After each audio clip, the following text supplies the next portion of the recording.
Okay, what's up? How's Hey, it going, Paul. Mr. 40-year-old? What's that? No, no, no. Do you know the meme of the guy that's like kind of old? And he's what's he called? Shoot. It's like it's something about being fake happy. Hold in the pain, Harold. That's it. Hold. You know how every meme has like bad luck Brian and Uh-huh. scumbag Steve? Yeah. Well, his is hold in the pain, Harold. Oh, I'm sure I And know this. I'm sure I because know it's it. the older guy at the computer, and he's like, and then he's Just he's like, like actually he's not doing a thumbs up. There's like a kid meme where he's like kind of like, yeah, whatever, dude. And then there's the Rambo one where he's all like muddy and bloody, and he's Mhm. like we're doing good. And but the hold in the pain Harold is he's just looking up and smiling at the computer. Mm. But he's got a he's got a smile like you can tell there's something There's he's holding in something. the pain. Like oh, I don't know. uh Everything's fine. It's kind of like the dog with the flames. Everything's fine Hmm. when you know there's something back there that he's not okay with. So okay, um but so what okay, when I turned 40, it was just I so had that's no me. real. I'm holding the pain. I'm But it's what is the thing? Like I can tell it was 40 was kind of like this sad day for you, felt. well, the last day of 39 was sad. Why? I felt sad about, I don't know. I think it depends how aware and how awake you are. And if you're kind of like la di da in life, then yeah, whatever, just a number. But if you're a little bit aware and awake, you're like, oh my gosh, that's half my life. And then if you're even see, you ever notice how things in life are kind of like this, where there's like two sides to a thing. Either you're upset or you're okay with it. And then Hmm. depending on how advanced you are in like actualizing yourself will Yeah. determine which side you're on. But it's like alternate. So for instance, you'll be fine with it if you're like someone who doesn't take any responsibility for themselves, and Hmm. they don't have any it's like they don't really care about anything. Oh, then I'm fine with it. Yeah, whatever. You can speak casually, flippantly Hmm. about it. But then if you are aware of it, it can be a problem, because then you're like, oh my God, half my life's done. I haven't done enough with my life. I want a family. I don't have a family, whatever. But then if you're at a place where you're more at peace, Yeah. you're Yeah. aware of it, but you're at peace. So you're back on this side of it. So okay, well, But where did you want to be at 40? I mean, what is the thing that's not. I find myself a little right here at 39. My last night of 39. It just, well, I guess just the image of a 40. So what I was able to do was sitting there reflecting. I was actually in the shower, a shower thought. I imagine what a 40-year-old person looked like in my head. Mhm. And then I said, that's me. And it was just like, holy cow, like it just hit me. And yeah, I mean, personally, I am without wife, family, those sorts of things. Mhm. Um, career, uh, but even more than just those specifics, it was the general idea of being 40, because 40 is like a state of being. Like, Mhm. I'm a 40-year-old man. Like, there's no getting around the 30 something thing anymore. But there's this kind of youthful arrogance that we all have at some point to think that Mhm. somehow being in our Yep. 20s is better than being in our 30s, and sometimes being in our 30s is better than being in our 40s. Sometimes being in our 40s. I Well, mean, we can ignore death.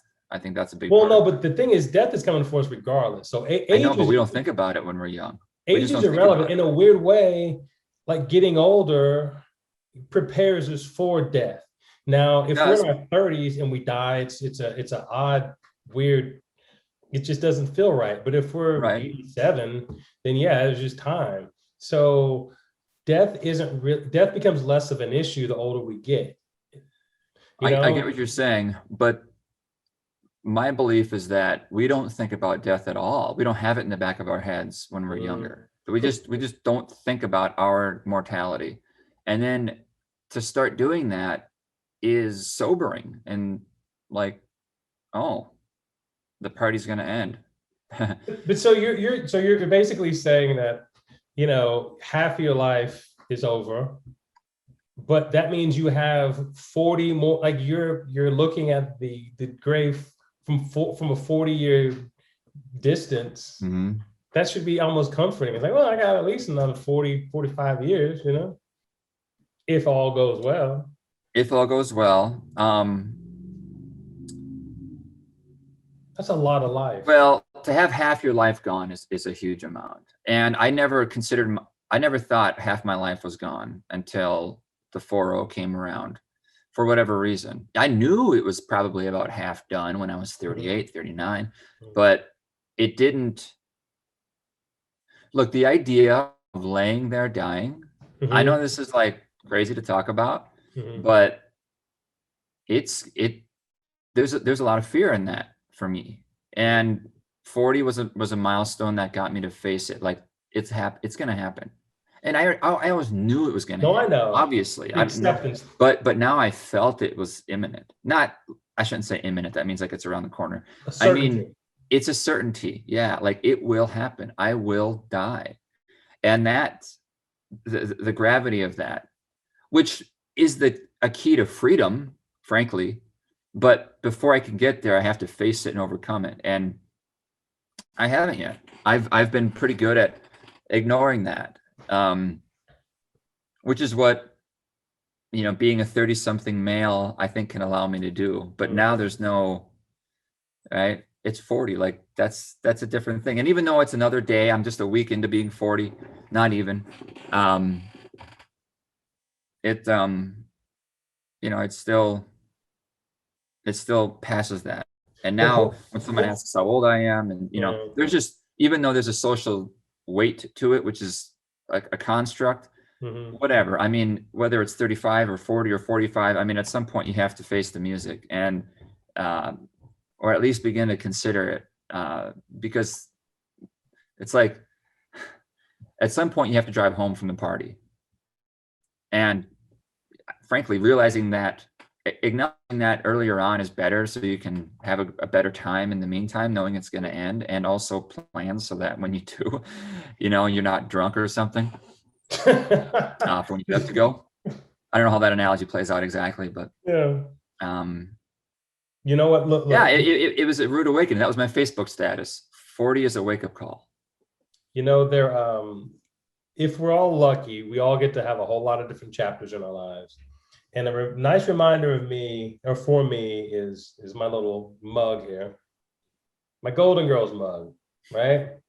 These women, I know it's a TV show, but they all came into this next chapter of their lives. I like that. In their golden years. And if you just look at let's just pretend it was in the real world, because there's some situation where there's 4 women living together and whatever. Anyway, the point is that you have all these acts and these chapters in your lives that seem like they define who you are, that once the chapter's over, you don't know how you're going to write another chapter, but somehow you always do.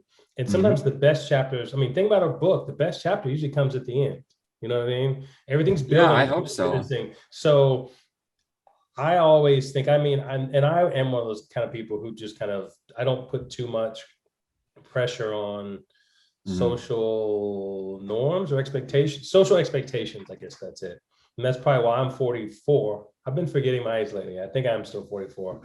44, single, no kids, because I've never felt the pressure to have it. And I've also never felt the internal desire to have something like that, even though I'm getting a little bit more closer. I'm getting closer to that point where I do kind of feel like maybe I do want that. But I've also been single now for almost 4 years. So it's just, I'm tired of this life. But anyway, I think that one of the biggest kind of ironies or kind of tragedies of the way we just life unfolds is that every day we live, and this was from a lyric from a song or a band called Tahiti 80, and I'm kind of just paraphrasing it at this point, but it's that basically every day we live is the oldest we've ever been.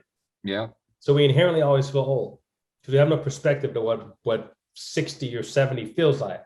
Now, if you could spend a week in 70-year-old Brandon's shoes, you'd probably feel a lot different about being in 40-year-old Brandon's shoes. Yeah. So it's kind of this kind of weird way to kind of live this whole thing where we always feel old. I remember being 25 feeling old. Yeah, You I know. know? I know. Everyone feels old. You're right. Everyone feels old no matter what year they turn. I think it was the addition of death, the Mhm. addition of thinking about mortality and the halfway Yeah. point, definitive halfway point, that that kind of just.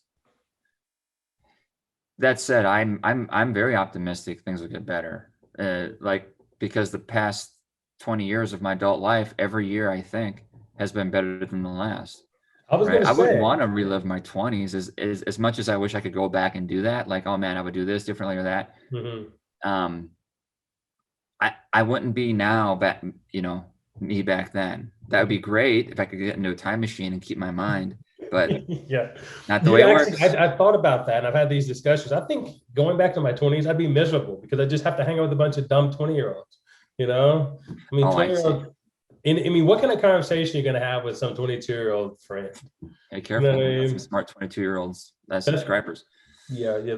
That's why in your 20s, all you do is make fart jokes and just are crude because you don't have a whole lot of life experience to really. I I would talk a lot of sports. I remember that. Okay, so this is something I want to talk to you about because I will say something